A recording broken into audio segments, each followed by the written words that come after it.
ओम हरि ओम हरि ओम। नमोस्तु रामाय सलक्ष्मणाय देव्यै च तस्यै जनकात्मजायै। नमोस्तु रुद्रेन्द्र यमानिलेभ्यो। नमोस्तु चंद्रार्के मरुद्गणेभ्यो। बोलो सच्चिदानंद भगवान की, गौ माता की, परम पूज्य पुराण मनीषी श्री कौशिक जी महाराज की, उपस्थित समस्त विद्वत समाज की। श्री राम जय जय राम। श्री राम जय राम। श्री राम जय जय राम। श्री राम श्री राम जय जय राम। श्री राम जय राम। बोलो सच्चिदानंद भगवान की। परम सौभाग्य का विषय है, हम होली महोत्सव के रंग में डूबे हुए हैं और इन्हीं पावन पुण्य तिथियों में जिनका आविर्भाव हुआ, प्राकट्य हुआ, धरती पर अवतरित हुए, ऐसे आदरणीय पुराण मनीषी श्री कौशिक जी का यह जन्मोत्सव भी हम समस्त संत समाज मिलकर के मना रहे हैं। ये परम सौभाग्य का विषय है। धरती पर समय समय पर आप जानते हैं कि ईश्वर का अवतरण होता है। संत के रूप में आते हैं, अनेकों रूपों में आते हैं, और जो विभिन्न पक्ष हैं इस भारतीय संस्कृति के, उनको उजागर करते। इसलिए हमारे यहाँ एक पद्धति है कि जब हम किसी का जन्मदिन मनाते हैं तो उस जन्मदिन में हमें सप्त ऋषियों को, सप्त चिरंजीवियों को याद करना चाहिए। अश्वत्थामा बलिर्व्यासो हनुमांश्च विभीषणः कृपा परशुरामश्च एतैते सप्तैते चिरजीविनः। ये 7 जो महापुरुष हुए, चिरजीवी महापुरुष हुए। संसार में जीवित कौन है और मुर्दा कौन है? बात ये नहीं कि कौन कितना जिया इसलिए वो जीवित है। यस्य कीर्तिर सजीवती, जिसकी कीर्ति है संसार में वही जीवित है। अगर हम आपसे पूछ दें कि आदरणीय कौशिक जी ने कितने मंदिरों की स्थापना की, कितने मंदिर बनाए, बताएं। आप लोग तो भक्त लोग हैं, अनुयायी हैं। आदरणीय कौशिक जी ने कितने मंदिरों की स्थापना की? आहा, कितना सुंदर। एक एक गाय के अंदर 33 करोड़ देवता हैं। अब जितनी गायें हैं उनका 33 की आप काउंटिंग कर दीजिए।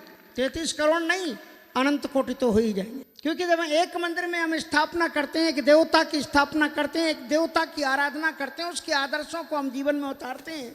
पर गौ माता को वेद से लेकर के पुराण रामायण तक सर्वत्र उनकी महिमा गाई गई है। जब पृथ्वी माता भी रावण के अत्याचार, अनाचार, पापाचार से व्यथित होकर के जब ब्रह्मा जी के पास गई तो किस रूप में गई?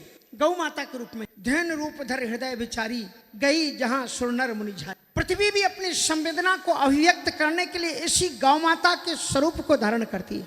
यदि महर्षि वशिष्ठ जी के आश्रम में राजा दिलीप आते हैं और वे कामना करते हैं कि हमें कोई संतान नहीं है, तो महर्षि वशिष्ठ अपनी कामधेनु की बेटी नंदिनी को उन्हें देते हैं। और गौ सेवा कैसी होती है? तो महाकवि कालिदास जी द्वारा विरचित जो रघुवंश महाकाव्य है उसके दूसरे सर्ग में आप पढ़े। कैसे सेवा की राजा दिलीप ने? श्रुति रन्नो गच्छत, जैसे वेदों का अनुसरण श्रुतियां करती हैं, उपनिषदें कर, उसी तरह से राजा दिलीप ने गौ माता नंदिनी का, उन्होंने गोबर उनका उठाया, उनकी सेवा उन्होंने की। इतना ही नहीं, जैसा कि दिव्य रूप जो गौ माता का है, आयुर्वेद में भी जो रूप है, वाल्मीकि रामायण में अगर आप देखें, या समस्त जगह में, दुनिया में एक चैलेंज है, सबसे अच्छा राज्य किसका हुआ? वैसे तो कहा जाता है कि राजा तो संसार में 2 ही हुए, या तो राम हुए या भगवान के, क्योंकि इन्हीं का राज्य आज भी हमारे दिलों पर कायम है और इन्हीं के अनुशासन और इन्हीं की सत्ता और इन्हीं के उस पर हम चल रहे हैं। लेकिन फिर भी हम आपको कहना चाहेंगे, राजा दशरथ और राम जी के बीच में किसका राज्य था? भरत जी। इतना अद्भुत भरत जी का राज्य था कि उनके राज्य में एक भी बुजुर्ग की मौत नहीं हुई और एक भी बच्चे का जन्म नहीं हुआ। यदि कोई बुजुर्ग मौत के किनारे पहुंचता था, भरत जी सूचना मिलती वो बहुत बीमार है, आप देख लो, तो भरत जी उसके पास पहुंचते और बाद में पहुंच करके कहते कि आपको मैं आश्वासन देता हूं कि राम आएंगे, राम आएंगे। और इतना सुनकर के वो व्यक्ति पुनः स्वस्थ हो जाता था, उठ बैठ। भरत जी के पास में ये जो दीर्घता आई, ये कैसे आई, इसके लिए वाल्मीकि रामायण में लिखते हैं कि भगवान श्री राम जी ने भरत जी की दो विशेषताओं को, गौ मूत्र यावकम श्रुत्वा भ्रातरम बलकलांबर। श्री भरत जी महाराज ग्रहण क्या करते उस समय, गौ मूत्र में पकाए हुए केवल 14 दानों को ही वो ग्रहण करते थे, क्योंकि 14 वर्ष का उनका। तो गौ मूत्र में पकाए हुए जव के 14 दाने भरत जी को ये कीर्ति इतनी विश्रुति देते हैं कि आज तक भरत जैसा भाई नहीं हुआ और भरत जैसा राजा नहीं हुआ जो एक दिन भी सिंहासन पर नहीं बैठा और जिसने ऐसा राज्य चलाया कि श्री राम जी ने भी कहा कि मेरे जैसा राज्य किसी का नहीं होगा।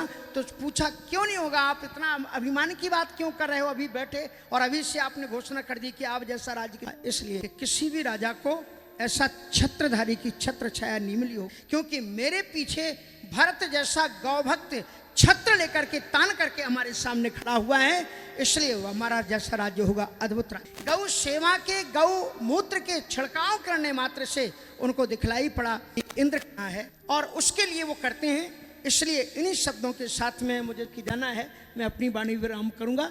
जय जय सीताराम। बापू जी के संदर्भ में हमसे कहा गया है बोलने के लिए। सचमुच में बात एक है, पहले भी बात आई थी और अभी भी ये बात चल रही है। कितने बड़े बड़े जघन्य अपराधी जेल में गए और कुछ उनकी निजी व्यवस्थाओं को लेकर के कितने लोगों के अपराधी, लाखों लाखों की हत्या करने वाले जेल में गए एक संत को, क्योंकि लोगों को के भय सता। भय के कारण आप बताइए, एक और भी संत थे, उन संत को वेल पर छोड़ा गया कि नहीं छोड़ा गया, उनके लिए रास्ता दूसरा दिखाया गया कि नहीं दिखाया। यदि कोई एक भी राजा, एक भी राजनीतिक, कितने बड़े बड़े राजनीतिकों को चारा घोटाला जो खुद स्वीकार करता था कि अगर लोग खाते हैं तो मैंने भी अगर चारा खा लिया तो क्या हुआ, गऊ का मत, वो बाहर है, कुछ नहीं हुआ उसके। इतने तमाम, जिसने भारतीय संस्कृति को संपोषण में अपनी संपूर्ण जिंदगी लगा दी, आदिवासी वनवासियों के बीच में जा करके उनको सनातन संस्कृति से उनको जोड़ा। कितनी ऐसी बेटियां जिनको शिक्षा मिल नहीं सकती थी, लाखों लाखों करोड़ों करोड़ों बच्चियों के अंदर में शिक्षा प्रविष्ट करा कर भारतीय संस्कृति का उन्नयन किया,